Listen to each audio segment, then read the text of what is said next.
اور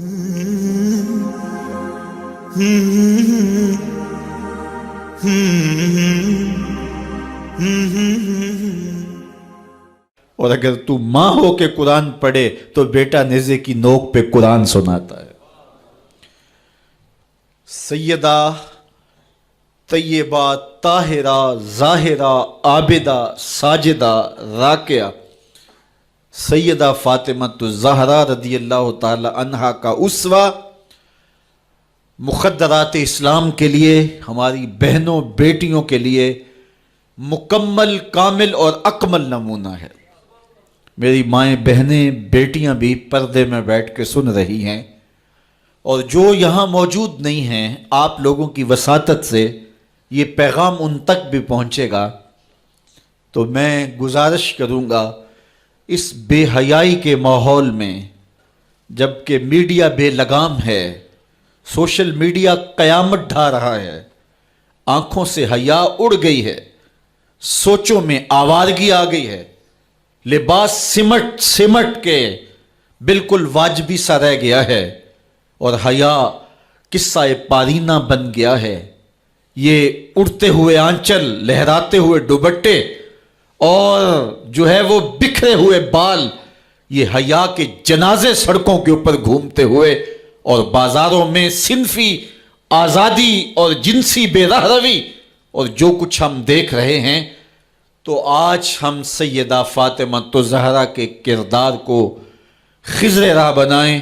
اقبال کہتا ہے مزرعہ تسلیم را حاصل بطول، مادرا را اسوائے کامل بطول۔ مزرعہ تسلیم کی کھیتی کا جو حاصل ہے، جو پھل ہے، وہ سیدہ فاطمہ ہے، اور ماؤں کے لیے کامل نمونہ سیدہ فاطمہ الزہرا رضی اللہ تعالی عنہا ہیں، جن کے آنچل کو مہر و ماں نے بھی نہیں دیکھا تھا۔ خادم کی شوہر کی خدمت بھی کرتی ہیں، بچوں کی تربیت بھی کرتی ہیں۔ آسیہ گردان و لب قرآن سرا، ادھر چکی بھی چل رہی ہے اور لبوں پر قرآن کے نغمے بھی جاری ہیں۔ آسیہ گرداں چکی چلا رہی ہیں، واللب قرآن سرا، اور اقبال کہتا ہے لبوں پر قرآن کے نغمے جاری ہیں۔ جب لبوں پہ قرآن کے نغمے ہو اور آٹا پیسا جا رہا ہو، تو پھر وہ گندم اور وہ آٹا جب بچے کھائیں گے تو پھر حسین ابن علی کے کردار ہی پیدا ہوں گے۔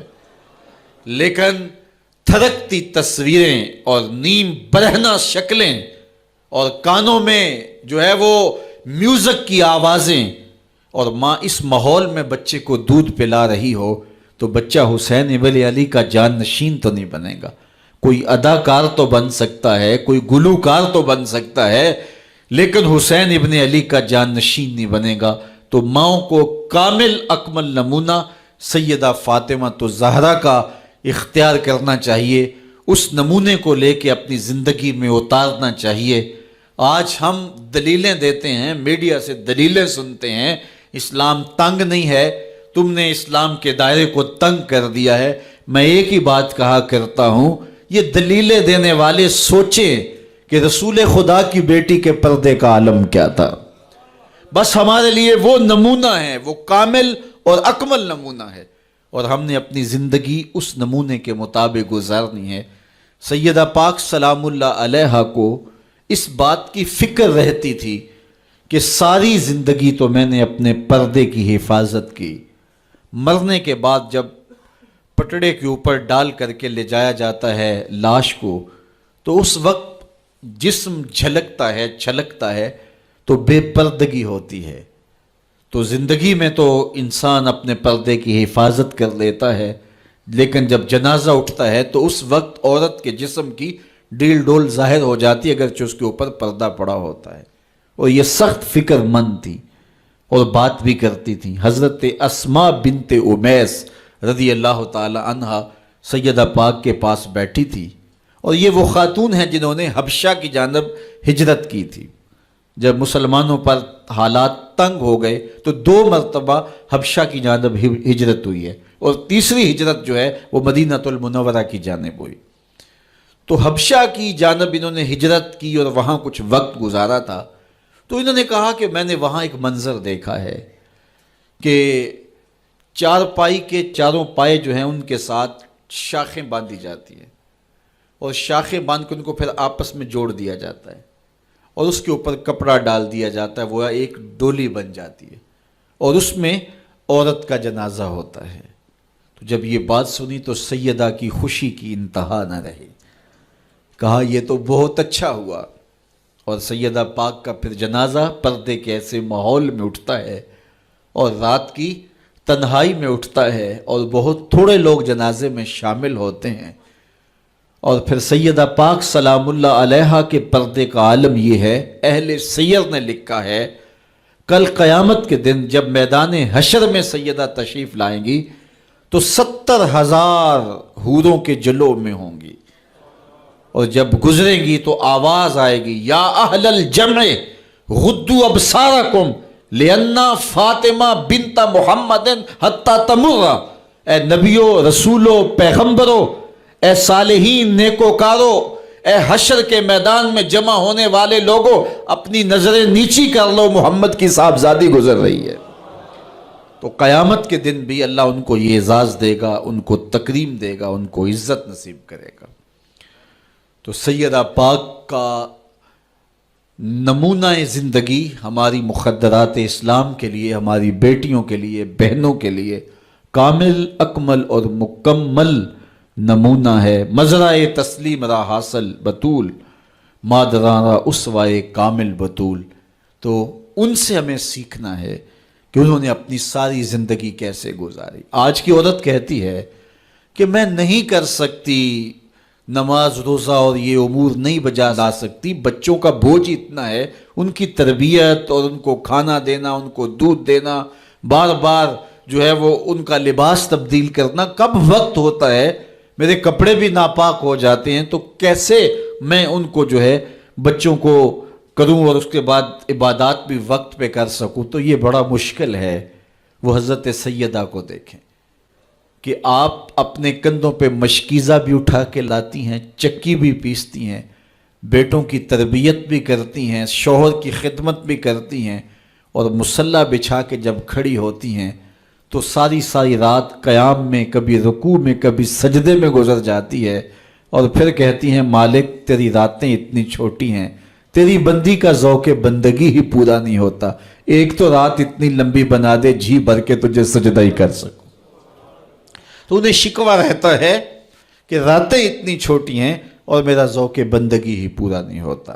سارا دن روزے سے گزرتا ہے، رات قیام میں، رکوع اور سجود میں گزرتی ہے، اور بیٹوں کی تربیت کی تو وہ کائنات نے ایسی تربیت کا جوہر نہیں دیکھا ہے جو سیدہ فاطمہ کے گھر میں پلنے والے بچوں میں تربیت کا رنگ نظر آیا، کہ انہوں نے اپنا خون دے دیا لیکن دین کی آن پہ آنچ نہیں آنے دی۔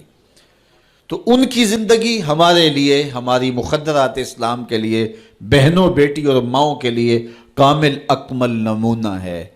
میری بہن، میری بیٹی، تو مغرب کی ٹینو نہیں ہے، تو مشرق کی بیٹی ہے، تو کوئی دیا نہیں ہے کہ جس کو جو چاہے اٹھا کے لے جائے، تو گھر کی رونق ہے، عزت ہے، آبرو ہے، تو سمٹ جائے گی تو معاشرہ پھیل جائے گا، اور تو اگر گھر میں سمٹ کے بچوں کو سنبھال لے گی تو امت بحر و بر پہ قابض ہوگی، لیکن اگر تو گھر کو نہ سنبھالا تو پھر امت کبھی بھی بامراد اور کبھی بھی سرخرو نہیں ہو سکتی۔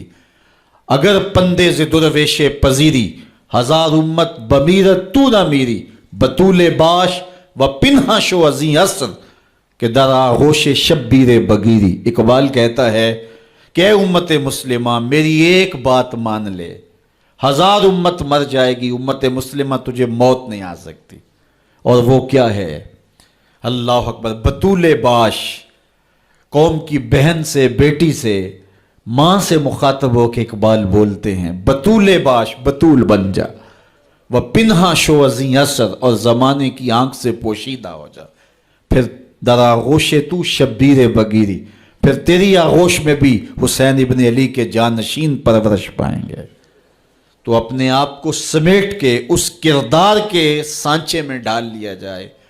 عورت کا دائرہ کار گھر ہے، چار دیواری ہے، اور اس چار دیواری کے ماحول کو آسودہ رکھے۔ وہ باہر نکل کر کے جو ہے وہ گھر کی ذمہ داریوں سے دستبردار نہ ہو. یہ ذمہ داریاں مرد کی ہیں کہ وہ باہر نکلے اور ضروریات کو فراہم کرے. عورت کی ذمہ داری چار دیواری کی ہے. اس چار دیواری کو رونق بخشے اور تربیت پر نئی نسل کو بہتر بنانے کے لیے اپنی ساری صلاحیتیں صرف کر دے. ساری زندگی میں ایک اس کا بچہ بھی اگر قوم کو مل گیا تو قوم کی تقدیر بدل دے گا. مائی راستی ہیں یا ام الخیر ہیں، انہوں نے ایک بچے کی تربیت کی. آج مائیں کیوں نہیں کر سکتی؟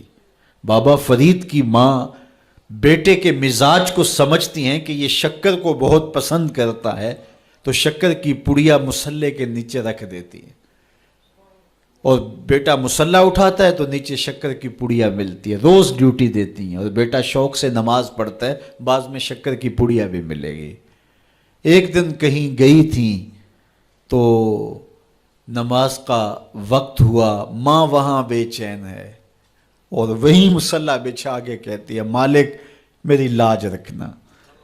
آج بیٹا مصلی اٹھائے اور اس کو شکر کی پڑیا نہیں ملے گی تو راز کھل جائے گا، تو بیٹا کہیں بدظن نہ ہو جائے. اس کا گمان یہ ہے کہ مالک اپنی کرم نوازیوں سے یہ پوری مجھے ڈائریکٹ دیتا ہے، درمیان میں کوئی نہیں ہے. اللہ اکبر. خیر ماں واپس پلٹی اور سب سے پہلے تجسس بھری نگاہ سے بیٹے کو دیکھ رہی تھی کہ بیٹا کوئی شکایت تو نہیں کرتا، لیکن فرید بیٹے کے لب پہ کوئی شکایت نہیں تھی. خیر ماں نے پوچھ لیا بیٹا نماز پڑھی تھی؟ کہا اماں نماز پڑھی تھی، لیکن آج جو شکر ملی ہے اس کا چس ہی کوئی اور تھا، اس کا ذائقہ ہی کوئی اور تھا. تو آنکھوں سے چھم چھم آنسو برسنے لگے. مالک تو نے میری لاج رکھ لی. تو پھر بتایا کہ بیٹے میں تو یوں ہی پڑیا رکھتی تھی، آج مالک نے جو ہے وہ میری لاج رکھی ہے اور تیرے مصلے کے نیچے پڑیا رکھ دی. پھر فرید بنا نا. تو پیچھے ماں کھڑی نظر آتی ہے، حضرت غوث اعظم رضی اللہ تعالی عنہ.